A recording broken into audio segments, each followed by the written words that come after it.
Hello, this is Kami Comer, and today I'm doing a video that I've wanted to do for quite a while. This is kind of flying in the face of conventional Minecraft wisdom, so yeah, I've been a little bit reluctant to do it just in case I'm wrong, but I'm pretty sure I'm right. So yeah, let's check this out.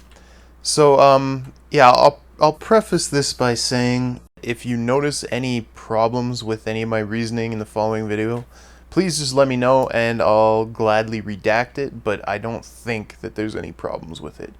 So, my theory, or what I'm going to try to prove today, is that you actually need a 10 by 10 room around a typical spawner in order to get maximum spawning out of it. And here is why. So what we have right here is just it's just a zombie spawner. Yeah, you can see the zombie spinning around in there, and this spawner is completely disabled. I have an 8 by 8 glass or block of glass around it, too high, and I am not disputing that this spawner is completely disabled because it is. So we can take a look at this. So yeah, zombies can spawn at this level, even with the spawner, or they can spawn at this level just below. But this too high block of glass is keeping it disabled because obviously if one were to spawn at this level, their head would be in the glass and it's not an eligible spawning spot. So yeah, this is completely disabled, and this is the proper orientation for it, and I can show you that too. So everybody knows that you know, you have this kind of lopsided square around a spawner, and the reason for that is, let's see if we can look at the coordinates. The spawner is not actually, it doesn't actually exist in this block right below me. It exists actually directly on this corner here, intersecting these 4 blocks here. So you can see I'm right at negative 809 and negative 295. That is where the spawner is. Let's see. Okay, you get a better look at the coordinates like that. Now the game needs to render the block in a certain space, so it chooses, or it's designed to render the block in the positive direction of the from this coordinate. So yeah, the spawner exists right here on this corner, but it renders it in this block, and that's the way the game works for all blocks.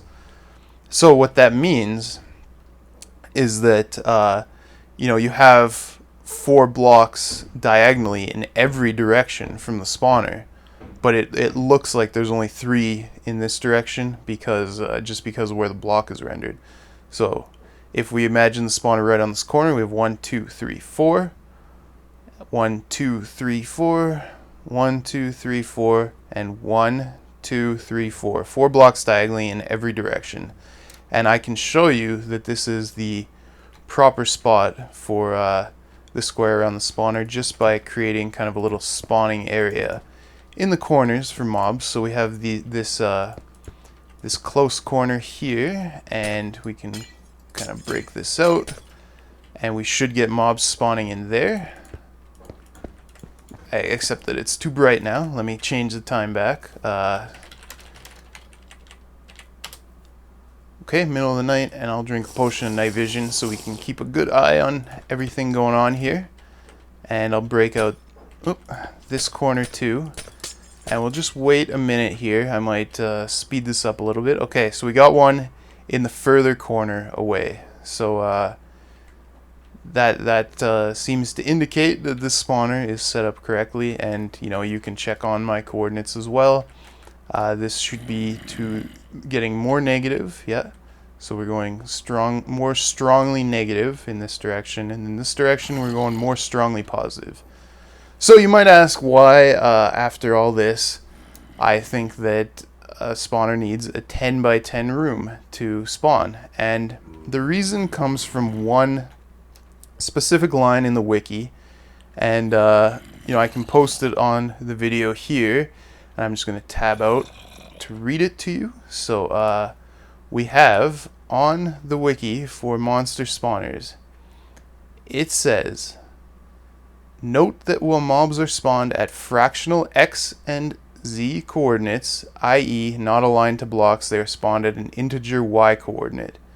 Horizontally, a mob can spawn with its center point anywhere within the 8x8 range. So the important part is that it's fractional x and z coordinates, and the center point of the mob can be anywhere within the 8x8 range. So what that means, we can get rid of these guys. We'll kill them with some splash potions of healing. And I'll re-disable the spawner here. Just bear with me for a second while I get this done. And okay, we are back at our 8x8 square.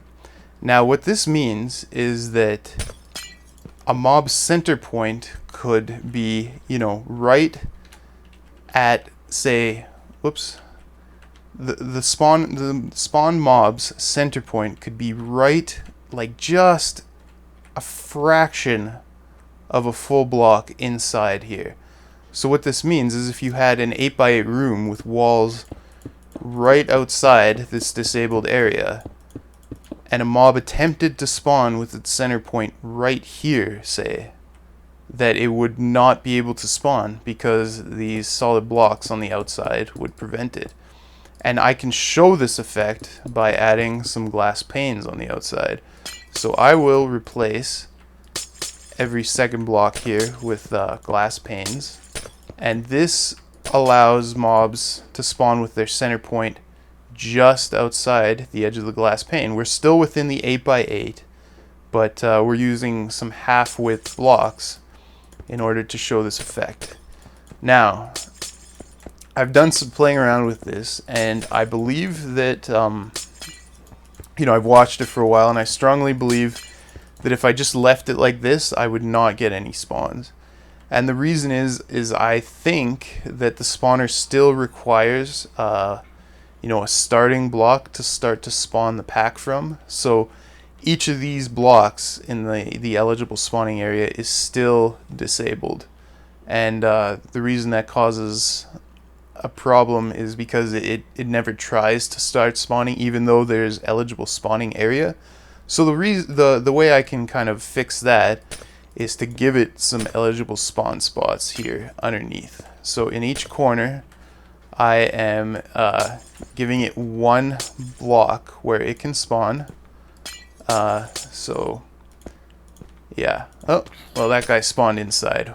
We don't want him. He's not helping our cause. But yeah, so these open air gaps inside here, these are eligible spawning spots, or spots where it can start to spawn a pack, but obviously a mob can't spawn in there because it's only one block high. But now if I go above here, and let's make sure we have it set to nighttime, and I'll make sure I got full duration on the potion of night vision. If I stay up here and watch this long enough, we should absolutely see mobs spawning at those glass panes. And I'll probably speed this up. I'll leave this and I'll speed up time, and we'll wait and we'll see mobs spawning outside here. Okay, I'm setting up the test for a second time because I messed up the first one by moving my mouse, but here we go. We're live again, and it is exact same configuration. I haven't changed anything. I just got a little bit closer for a little bit better camera angle. So let's watch and wait for one of these spawns.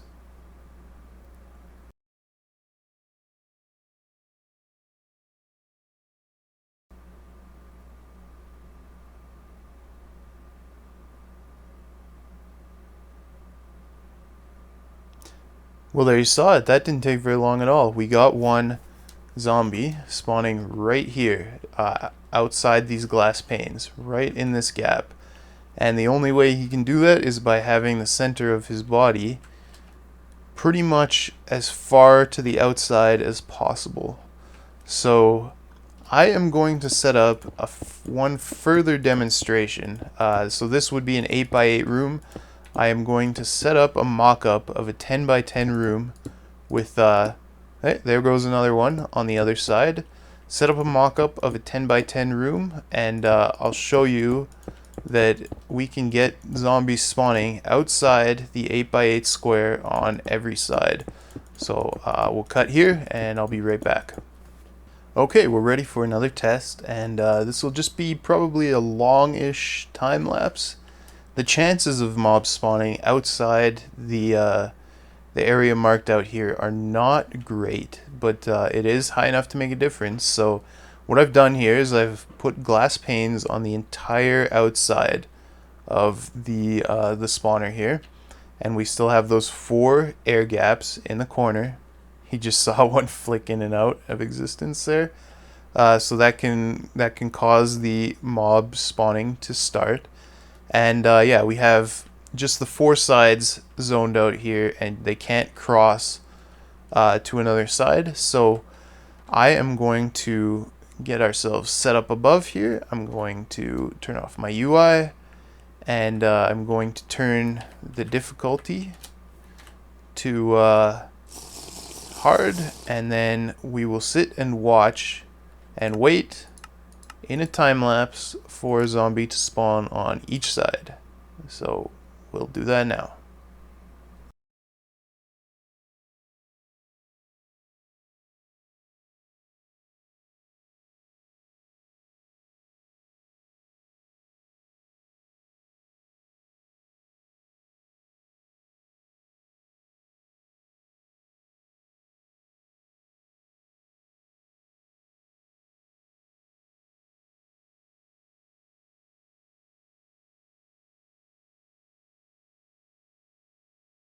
Okay, well, there you have it. We have spawned successfully zombies in a 10 by 10 room in a way that would not be possible in an 8 by 8 room.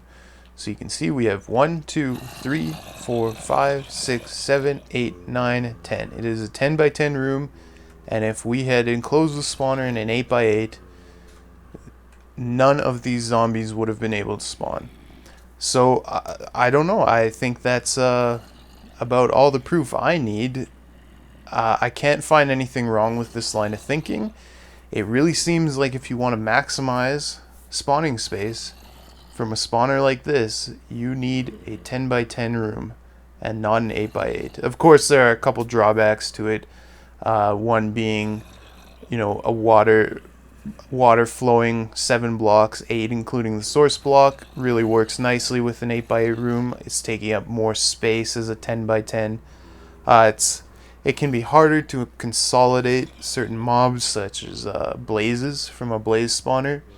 But if you really want to min-max it, I am prepared to say that you're going to need to start making 10 by 10 rooms for your spawners. So once again, if I've missed anything in my line of thinking here, please let me know. But yeah, thanks very much for watching, and I don't know how many people made it this far into this very long video, but hopefully there's a few of you, and yeah, I hope you found this informative and enjoyable, so thanks for watching.